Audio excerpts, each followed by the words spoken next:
Бүгін біз үшін ең қымбат жан, әкеміздің мерейлі 70 жасқа толған күні. Уақыт артқа шегініп, өткен күндерді еске түсіргенде, біз бір қарапайым жанның үлкен жолдан өткен көреміз. Әрбір адамның өзіне тән ғұмыр жолы, еткен еңбегі мен жеткен жетістігі болады. Біздің әкеміз Рыспай 1955 жылы 1 қазанда Жамбыл облысы Ынтымақ ауылдық округінің Мәдімар ауылында Үсенбай мен Бөбіжан шаңырағында дүниеге келген.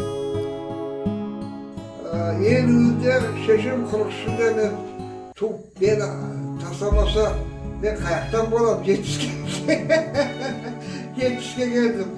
Әкем менің жаңа 43 жылы Ақмола облысының Қорғалжын ауданының райисполкомының председателі болады. 44 жылы соғысқа аттанып, Буденновский дивизиядан начальник хозяйственный штаб болады.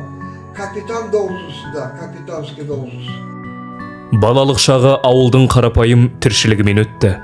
Бірақ жастайынан зерек, білімге құштар болып өсті. Мектеп қабырғасында жақсы оқып қана қоймай, қоғамдық жұмыстарға белсене араласты. Жігерлі, ұйымшыл, талапшыл мінезімен достары мен ұстаздарының көңілінен шығып жүрді. 1972 жылы Шоқан Уәлиханов атындағы Қазақ орта мектебін тәмамдап, еңбекке араласты. Мектепке де жасы келмесе де мектепке барып, мектепті 1972 жылы бітірді.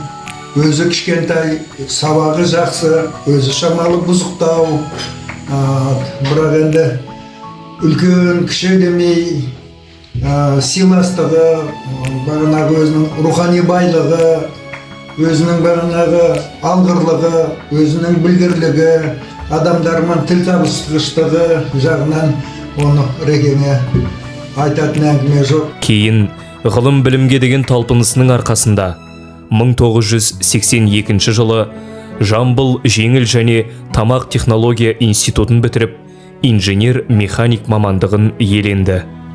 Әкеміздің еңбек жолы қарапайым жұмысшыдан басталды. Бірақ талпынысы мен еңбек сүйгіштігінің арқасында талай белестерді бағындырды. Жамбыл қаласындағы автокомбинатта механик болып істеп, кейін инженер дәрежесіне көтерілді. Жас болса да ұйымдастырушылық қабілетімен көзге түсіп, 1980-1982 жылдары Жамбыл қалалық кеңесінің депутаты болып сайланды. 1983 жылы Жаңатас қаласындағы нан зауытының директоры атанды. Ал 1984 жылдан бастап автомекемеде жауапты қызмет атқарып, эксплуатация бөлімінің бастығы болды. 1986 жылы Жамбыл облыстық партия комитетінің инструкторы қызметін атқарды.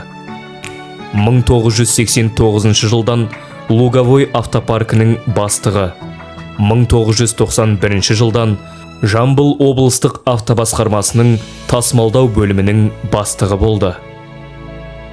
Кейінгі жылдары автооқыту мектебінде ұстаздық етіп, талай шәкірт тәрбиеледі. Ал 2018 жылдан бастап зейнет демалысына шықты. Бірақ елдің, отбасының ортасында абыройлы ақсақалға айналды. Әкеміздің қызметтік жолы мақтанарлық. Қай салада еңбек етсе де, адалдығымен, табандылығымен танылды. Сауатты, тыңғылықты орындаушы, тәртіпті қызметкер ретінде ұжымына сыйлы болды. Әділеттілігімен, тіл табысқыш мінезімен көпшіліктің көңілінен шықты. Бүгінде әкеміздің еңбегі еленіп, 1982 жылы Қазақстан Республикасының көлік министрлігінің құрмет тақтасына есімі ілінді. Сондай-ақ облыс, қала, мекеме басшыларының алғыс хаттары мен мақтау қағаздары оның еңбек жолының жемісі. 1979 жылы анамыз Айткүл Әріпжанқызымен отбасын құрып, бақытты шаңырақ көтерді. 4 перзент, 2 ұл, 2 қыз тәрбиелеп, бәрін ұядан ұшырып, отау құрғызды. Бүгінде 12 немеренің атасы атанып, шөбере сүйер күнге де жетіп отыр. Әке, сіз біздің мақтанышымызсыз. Мен Рекеңмен 1976 жылы таныстым. Студент кезімде. Біздер күндізгі бөлімде оқимыз, ол вечерний оқитын. Күндізгі бөлімде кешке қарай бір лабораторный жұмыстар болатын. 6-7-ге шейін, 8-ге шейін оқитынбыз. Сол кезде бұл кісілер кешкі сабаққа келеді. Сол кезде көріп қапты мені. Ойбай, мына бір қара қыз депті дағы, қара қызға ғашық болып қапты. Сөйтсем бұл кісі бізбен бірге оқыған Ұлбота деген осы кісінің туысқаны бауыры бар, ана жерде отыр ол кісі. Сол кісінің арқасында таныстық. Сөйтіп сонымен 79 жылы ойламаған жерден үйленіп кеттік. Біздерді направление бойынша отработкаға сол кезде Душанбеге жіберген, Тәжікстанға. Кетеміз деп ауылдан 2 шемадан киіммен келген кезде автовокзалдан ботамыз бар, жаңағы Гүлбала, Гүлбахира деген подружкаларымыз бәріміз сол жерде бірігіп вечер жасады бұл кісілер. 2-3 үйге бардық. Сөйтіп сонымен не керек сол күні 40 жылдыққа келіп болып түстік қой. Содан бері міне қанша жылдар бірге өмір сүріп келе жатырмыз бұл кісімен. Ыстық суығын көріп келе жатырмыз. 70 бұл тек жас емес. Бұл жиған білім, көрген бақыт, төзімділік пен өмірлік даналықтың қазынасы. Бүгін әкеміздің жүзінен шаттық пен бақыттың нұры көрініп тұр. Ол өзі еккен бақтың жемісін көріп, немере шөберелерінің күлкісіне бөленіп отырған асыл қазыналы қария. Құда 1000 жылдық, күйеу 100 жылдық дейді. Айжандай келініміз болғанға қуанамыз. Осындай қыз өсірген ата-анасына рахмет. Ойында кір жоқ. Ішіндегі әңгімесін айтып бізге айтып отырады. Біз де ашық айтып отырамыз. Енді құдалардың неше түрі бар ғой, әрқалай. Бұлар сыпайының көңілінде кір жоқ. Қай уақытта қандай қызмет істегенін, қандай жұмыс істегенін айтып бізді қуандырып отырады. Өсіп қуанып жүре берейік.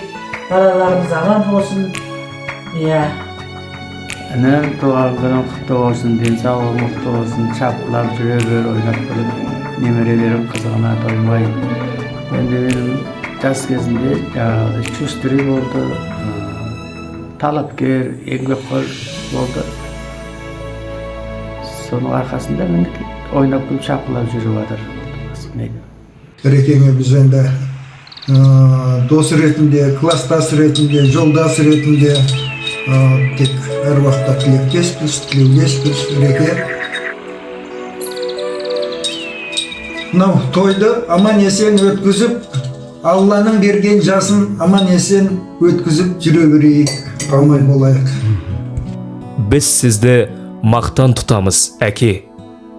Біз үшін сіз әрқашан ең биік шың, ең үлкен мақтанышсыз. Туған күніңіз құтты болсын. Жүзіңізден күлкі кетпей, отбасыңыздың ортасында аман есен 100 жасаңыз. Алда әлі талай қуанышты күндер бар. Құдай ұзақ ғұмыр беріп, немере шөбере қызығын көруге жазсын. 70 жасыңыз құтты болсын, ардақты әке. Біз сізді жақсы көреміз. Әрқашан қадір тұтамыз.